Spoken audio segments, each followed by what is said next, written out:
be back. I'm at the tail end of this thing, and I'm glad to say I am. There are videos for the other things online now, so you should be able to go back and look at those. So we are going to be looking at 13.4 essentially.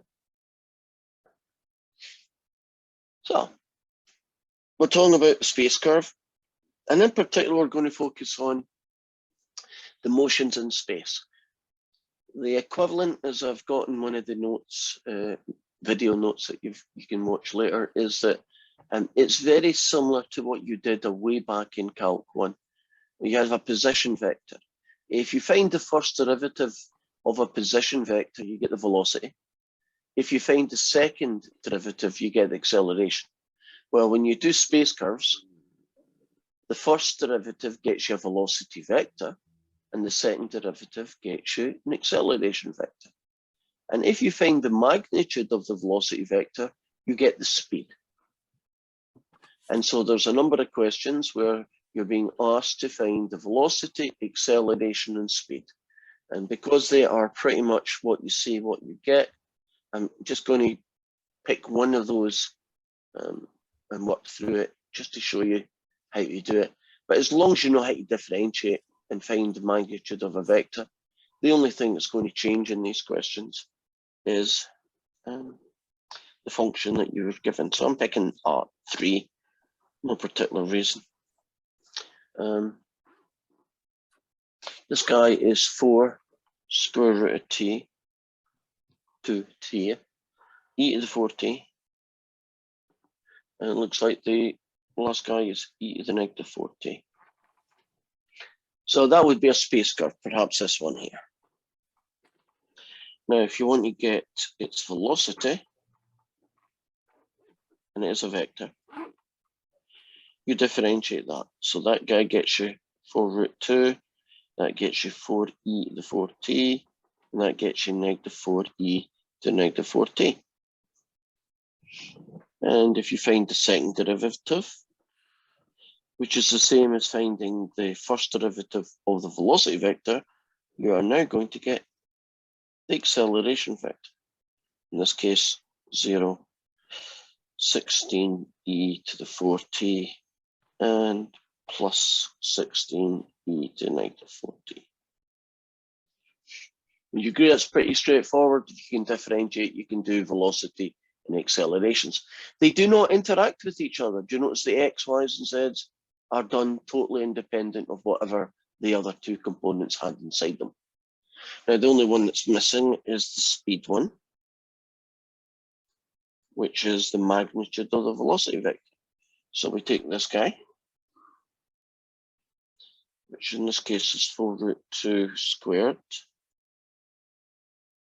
That guy squared. And finally that guy squared. And that guy gets you 16, and that guy gets you 2, so that's 32. And this guy gets you 16, and if you square a power, you basically double it. And this guy gets you plus 16, and if you square a power, you essentially double it. Are you comfortable with that? Okay. Now, sometimes that's you finished. The three guys inside the square root just don't play well together. And that's fine. If that's what you get, that's what you get. But you should always be able to do, when it's possible, at least style points. Do you notice that all three terms have a common factor of 16? And then I'm going to, while I'm at that, I'm going to rewrite them in order. So that guy goes in there, 2 in the middle, and that guy goes at the end. Are you happy about what I just did there in that line? Pulled out 16 as a common factor, and then rewrote the three terms in order of powers. Now the square root of 16 gets you 4.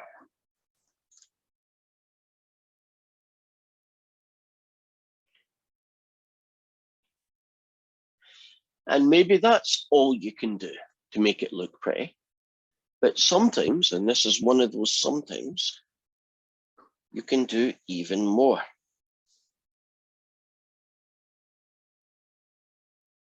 do you recognize that e to the 8t plus 2 plus e to the negative 8t is a perfect square? Do you notice that? It's a perfect square.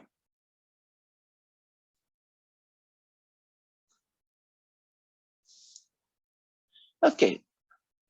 The first guy tells you who goes here, and the last guy tells you go here, and the middle guy will sort himself out anyway, so you don't need to worry about him. So e to the 8t, what goes here?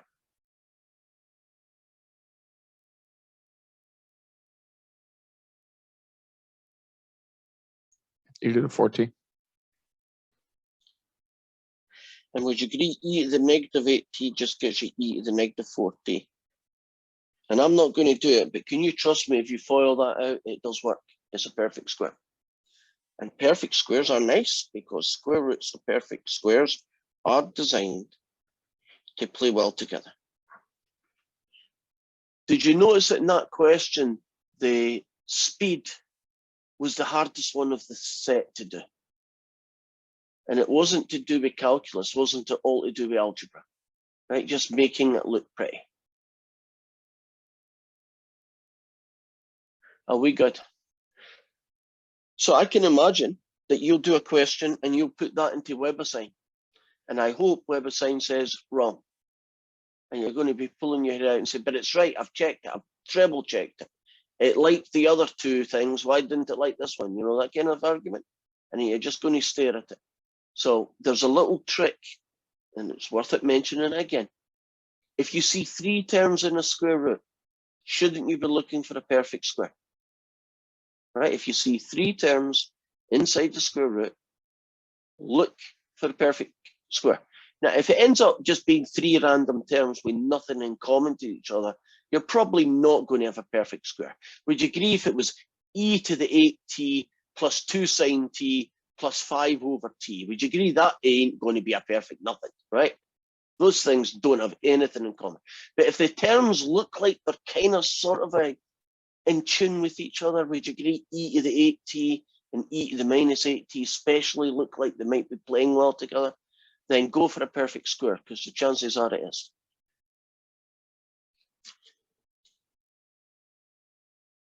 Anything to do with question 3, or are we good? Got nods, so I'm saying that we're on a good one then. So I'm skipping by all the find velocities and accelerations, and now we're going to move on to question 5, where you're told acceleration vector. And acceleration vector is 2, 0, 2t. And you're told the velocity at 0, the velocity vector at 0 is 6, negative 1, 0. And you're told that the position vector, the space curve at 0, is 0, 1, 1. Actually, all of that information was given in IJK form, but I always turn IJK form into this form because it's easier with my brain. And we are being asked to find the velocity vector, and then after that, the position vector.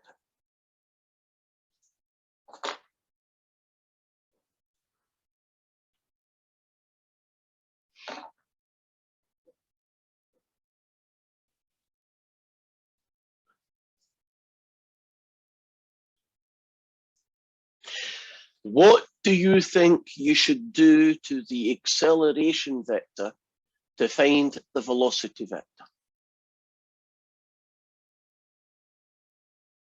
Integrate. Going to integrate.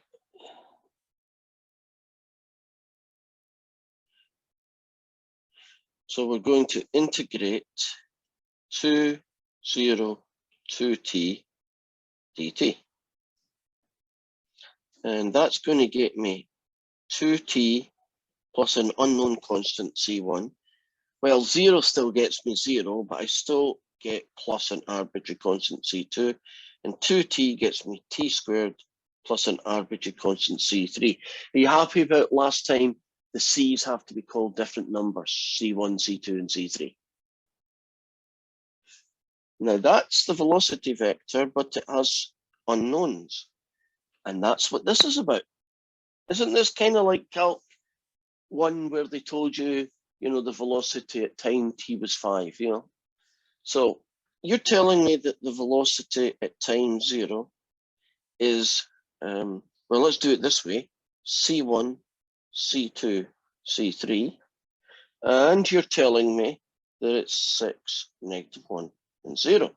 And so by matching these, I now can pair off what the values for C1, C2, and C3 are, and now replacing them in the velocity function, we get 2t plus C1, we get C2, and we get C3, which is t squared plus nothing. Are you happy how we got the exact value for the velocity vector using the integrating the acceleration and then plugging in the value at 0 to help us get the missing C1, 2, and 3? That seems straightforward. Right. So, we're just going to duplicate the process. Would you agree to get the position function or the space curve? Won't we just integrate the velocity function? And so we're going to integrate the guy that we just found.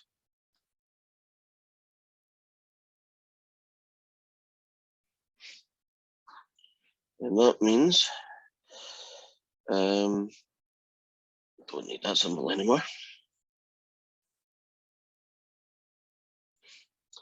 That's t squared plus 6t plus an arbitrary constant C1, negative t plus an arbitrary constant C2, and 1/3 t cubed plus an arbitrary constant C3.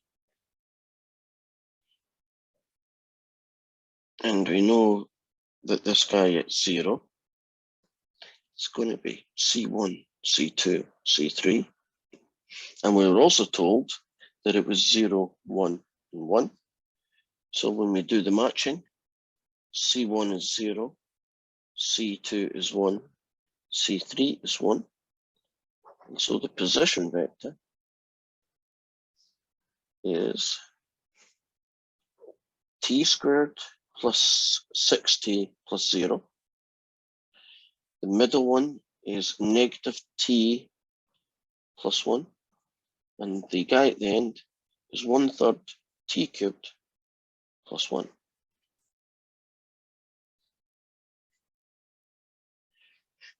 So if all I know about a moving object is what its acceleration vector is, but I know the start velocity vector and the start position vector, I now actually have the position of that moving object for its entire life, right? I know everything about it.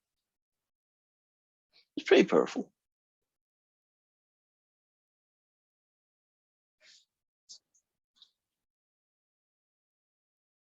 Are we good with that question? So that one, question 6 is similar.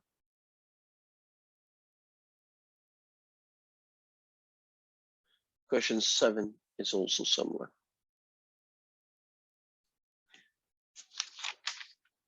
So basically what I just did there, 5, 6, and 7 are similar to that one.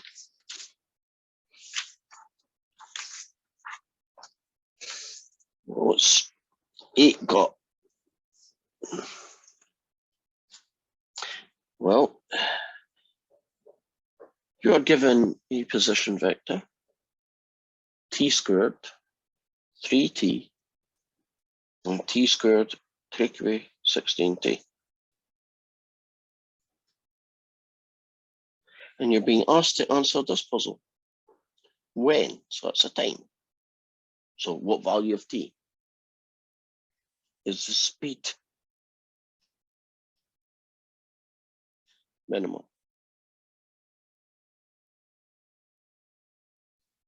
So you've got this object traveling in space, right? Nice space curve, and in some areas it's shooting along really fast.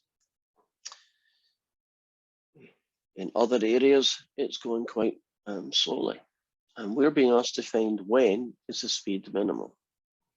So first thing we're going to obviously do is calculate what the speed is. So let's get the velocity. 2t, 3, 2t, take away 16. That wasn't too difficult. To get the speed, we need that guy. So it's going to be 2t squared plus 3 squared plus 2t take away 16 squared.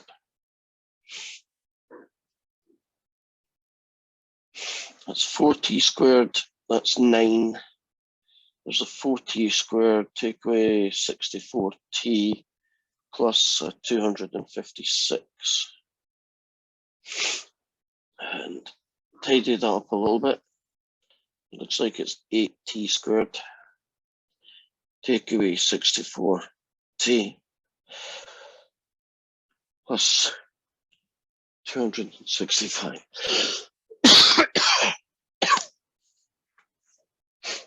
Is it 256 or 265? Oh, that's the 9. Never mind. Got it. That's worth checking with me. Oh, I thought I was over it, but evidently I've still got some issues, but at least they're not too many. Right. I need to find when this is a minimum. And tell me how you think I'm going to find out when this is a minimum. How would you approach this puzzle?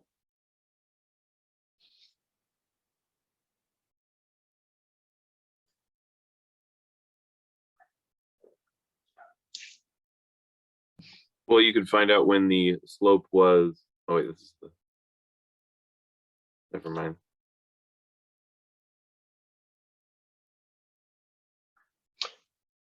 You're probably, if I can finish it, you're probably going to say I'm going to find out when the slope is 0 or something, maybe like that, like the top of a hill.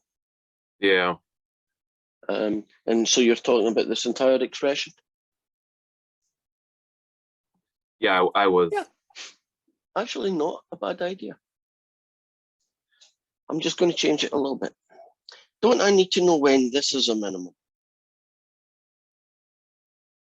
Wouldn't this be a minimum at the same time the square root of it is? Right? Making that assumption at least.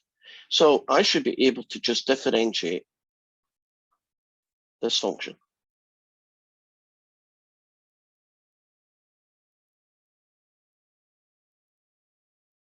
And make it 0.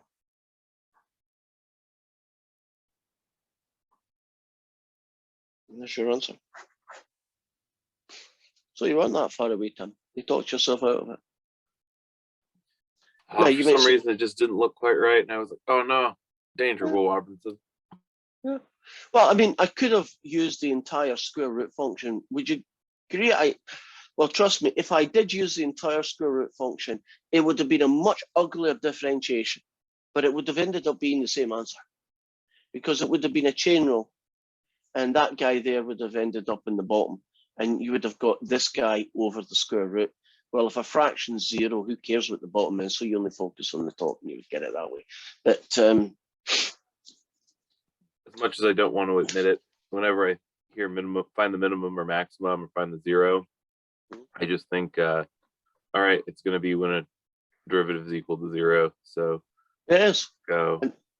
Your gut feeling was right, and then you talked yourself out of it. Well, almost talked yourself out of it. Right, and that is how you find when a speed is minimum. You find the speed function, and then you differentiate it. Or if you want to make your life a little bit easier, differentiate only this piece here. And the time would be that. If you plug 4 into that, you'll be able to get they didn't ask for it, but if you wanted to know what the minimum speed is, plug it into here. And whatever that comes out as would be your answer. And that is, well, it was a one-off question. So that brings us to the last chunk of questions. That's questions 9, 10,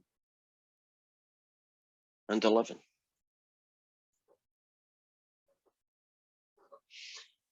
It's to do with these guys down here.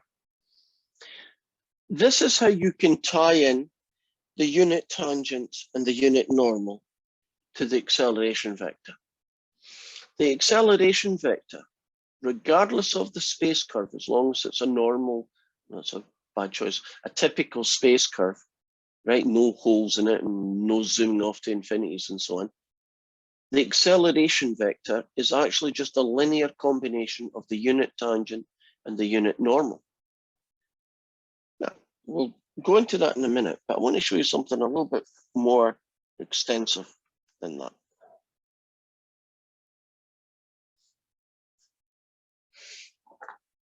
Can you imagine the roller coaster story one more time? If you take that point there and just say that's t, there are three vectors that we know about. There's the unit tangent vector, which is basically in the direction that you get killed, right? There's a second vector called the unit normal vector, which is perpendicular to it. In this case, it might be that way. And there's a third one we never calculated, which is called the unit binormal vector, which goes like that. And these three vectors are all orthogonal to each other. If you imagine that you're on a roller coaster and it's not broken, but you register what kind of forces are acting upon you at that point on the roller coaster's journey. You know you've got the forward momentum one, right? You've been on a roller coaster, you feel yourself pushed back into the chair, right? You get that forward one. Don't you also get sometimes being lifted out of the seat? You know, the one where you, whoa, right? That's the normal force. That's being predominant there. But don't you also get, when you go around curves, this movement that pushes you to the side, you know, the side push? That's what the unit binormal force is like. It's interesting that those three forces, right, are all orthogonal to each other. And that the acceleration force, or vector I should say, is actually a combination of only these two. It doesn't care what that B is, it doesn't affect the acceleration. These three guys, oh, by the way, if you wanted to find the third one, if you knew what the t, the unit tangent, and the unit normal was, how do you think you could find the unit binormal, even though we didn't ask you to do it? How would you calculate it if I told you the other two? Did you do the cross product? You just do a cross product. And why don't we get you to do it?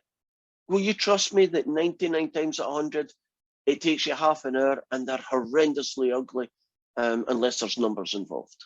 And so that's probably the only reason they don't do it. Right? It's doable, but we just choose not to.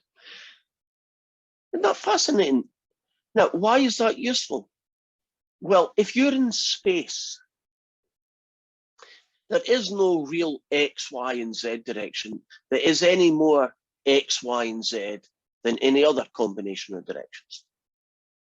Couldn't you orientate your coordinate scheme to make N the Z, T the Y, and B the X? Now, if you did that, what that does is that it makes your velocity, and in particular your acceleration, and any of the other derivatives that you might calculate to do with motion, it makes them very simple to do, because the numbers and the math comes out really nicely. So it's sometimes when they have a moving object in space, they just decide where to make X, Y, and Z point to make these calculations here easier to do. It's pretty clever. Now, before we move on, because we're still doing some stuff before we move on, position, differentiate it, velocity, differentiate it again, acceleration. So this is the first derivative. This is the second derivative.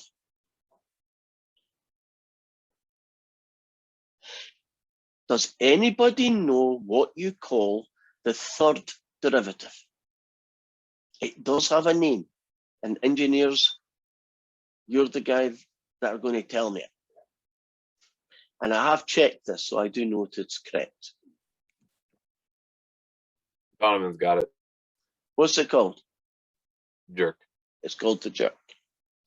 Do you use the jerk? I'll call it JFD, I guess. Do you use the jerk in anything vaguely useful? Because to me, I have no idea why you'd want to know the derivative of anything.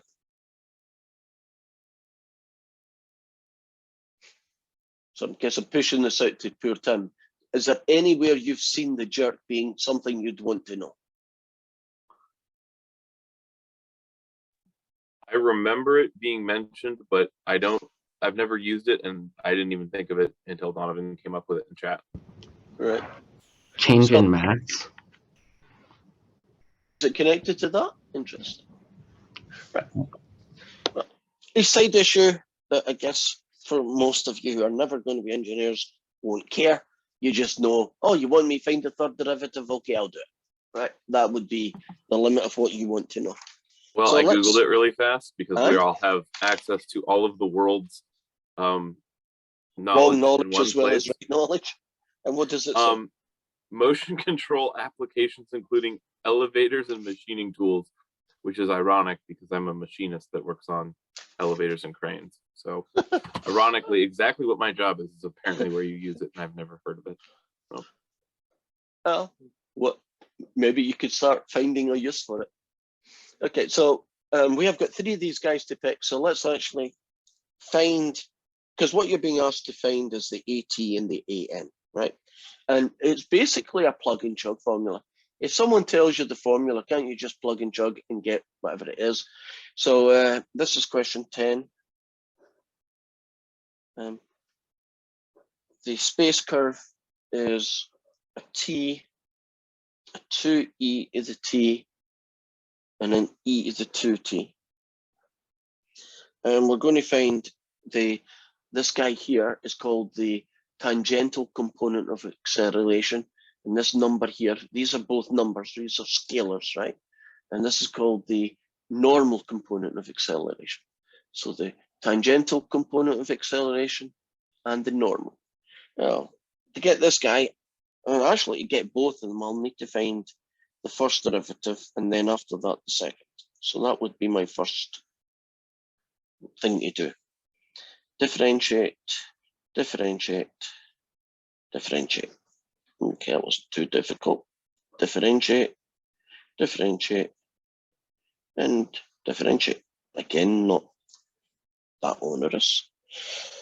Right, well, we're going to find the tangential component. So that means I need to know this dot product and I need to know this magnitude. And since I need to know this magnitude in both questions, I think I'll put it in here and get it out of the way.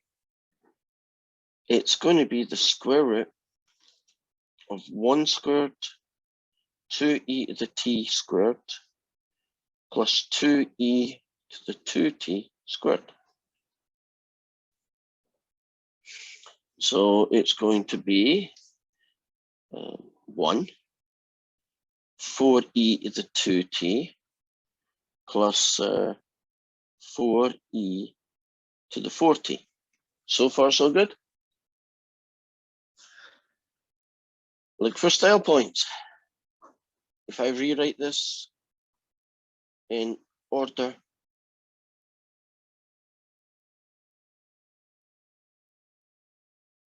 it looks like that.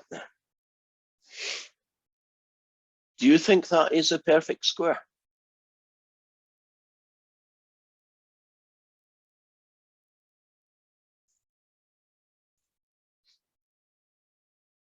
Probably.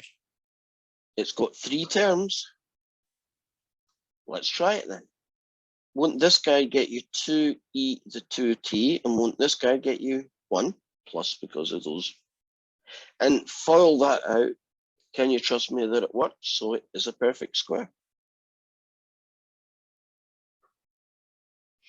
And we got that guy. So what I need to do, oh, if I get room, I think I probably have.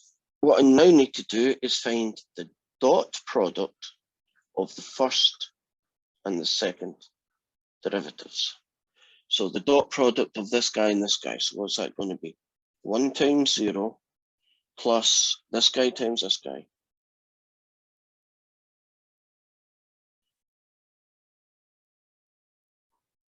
Plus this guy times this guy.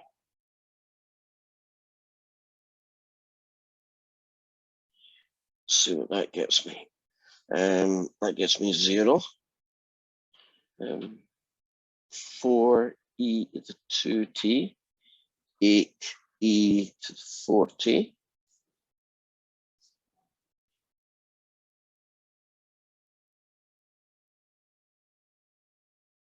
Okay, let's look for style points this time. Would you agree this is definitely not a perfect square? How can you tell that that's not a perfect square? There's only 2 terms. End of story. But we could do something. Would you agree that I could at least pull out 4e to the 2t as a common factor, right? So I've now got all the points, all the values that I need. It's going to be the dot product of the first and second derivatives divided by the magnitude of that guy. And the dot product was all of this. And the guy that we got was that. And sometimes that's us finished, and sometimes we can do a little bit more. Can we do a little bit more in this question?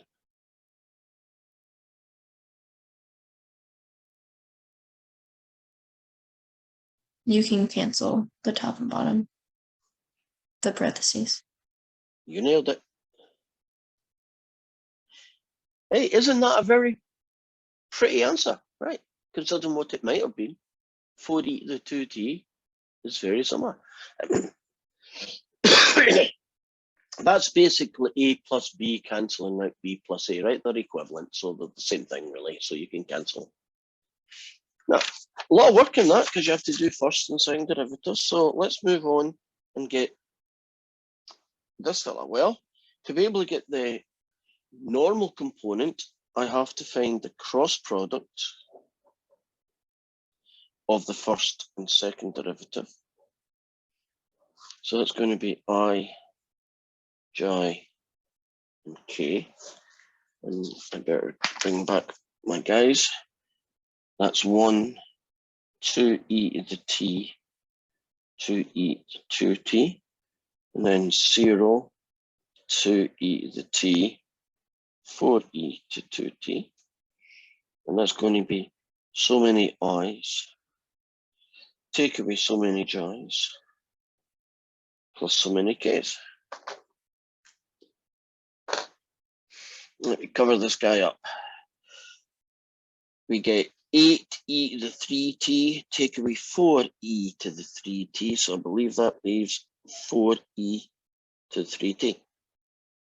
Do the middle one, we get 4e to the 2t, take away nothing, so we get 4e to 2t. When we do the last one, we get 2e to the 2t, take away nothing, you get 2e to 2t. And so we are looking at 4 of this guy, negative 4 of this guy, positive 2 of this guy. And now, according to the formula, we find the magnitude of this guy. So let's find out what the magnitude of the cross product is. So it's going to be the square root of this guy squared plus this guy squared plus this guy squared.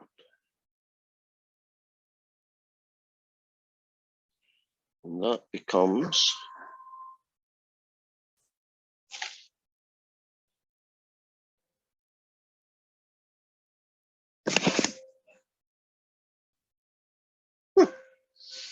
weird noise.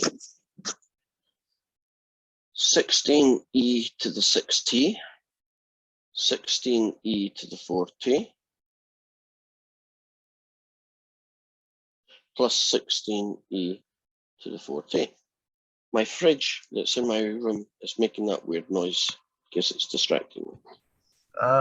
Isn't the last number, so shouldn't have been a 2ET at the very end? One up. Here, we'll Yeah. check. That here should be a 2, you're right, which makes that a 4. Which means we have this guy, that's 2 squared, which is 4, right? That's a 2, so that's a 4. That gives us 20. I can pull out a 4e to the 4t, and that leaves me with 4e to the 2t plus 5. That's not Wait, wouldn't the exponent be a 2 as well? what this one Wait, here. never mind. Oh, we're It's good then. squared. It's Got it. squared. We're good. So that's a 2. Square it, you get a 4. 4 and 16 get you 20. I'm pulling out a 4 here and an e to the 4t, so that leaves a 5 and it leaves this guy, which means I can get a 2e to the 2t and essentially a bit left over.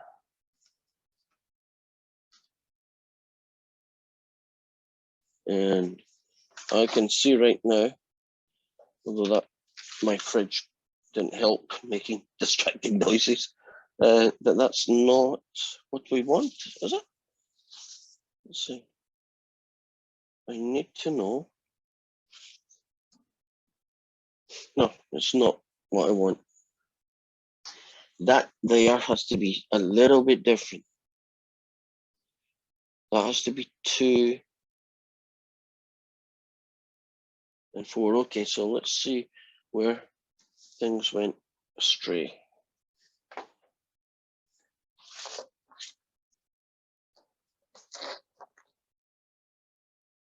One, two, two, check. 0, 2, 4, check. 8 take away 4. Are both of them e to the 3t's? Let's see. 8, 3 to the t, 4. Check. Okay. First guy. There we go. 4 of them. Check. Last guy. 2 of them. Check. It's not that then. So we 4 of Wait, these. you Yes. click, K. yeah, it says e to the 2t. Shouldn't it just be e to the t, or like 2e to the t for the case instead of 2e to the 2t? Oh.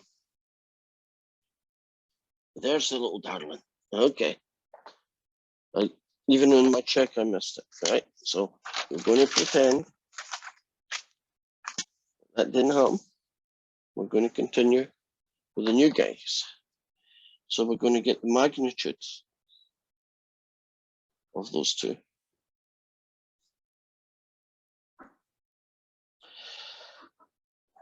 So it's going to be 4e to the 3t squared plus 4e to the 2t squared plus 2e. What did we decide that last one was going to be? T squared. So we have 16 6t's, 16 e to the 4t's, and 4 e to the 2t's. Okay, I'm going to pull out to 4 e to the 2t now as my common factor. That's going to leave me 4e to the 4t, 4e to the 2t plus 1. That gets me 2. That gets me e to the t. And what does that guy look like?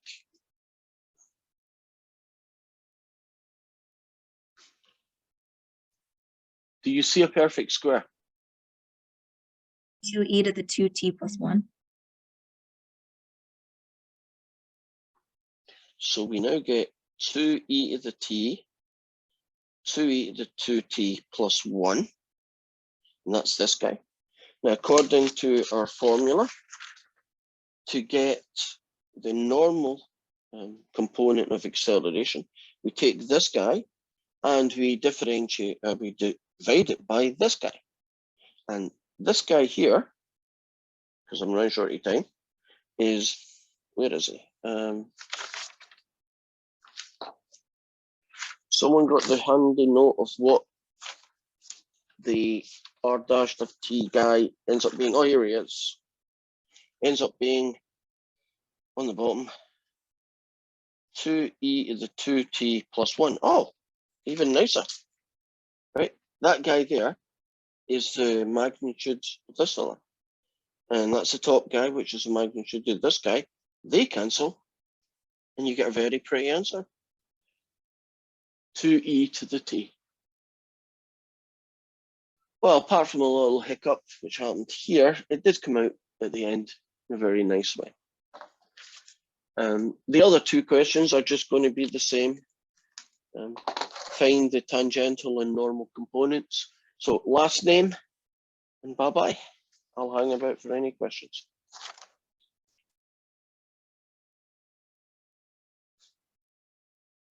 Hope you feel better. Bye. Thank you, Christian. Me too. Did the calendar say we were supposed to have test on Monday? Is that probably We not? are still having a test on Monday. Yes. Okay. And the test is week 9 test, right? Every 3 weeks a test, Hmm. right?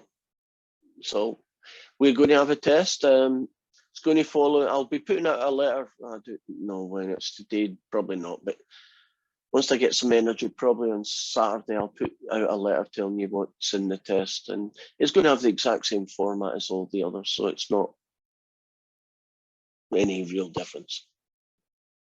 Okie dokie. Thank you. Okie dokie. Have a great weekend. You too.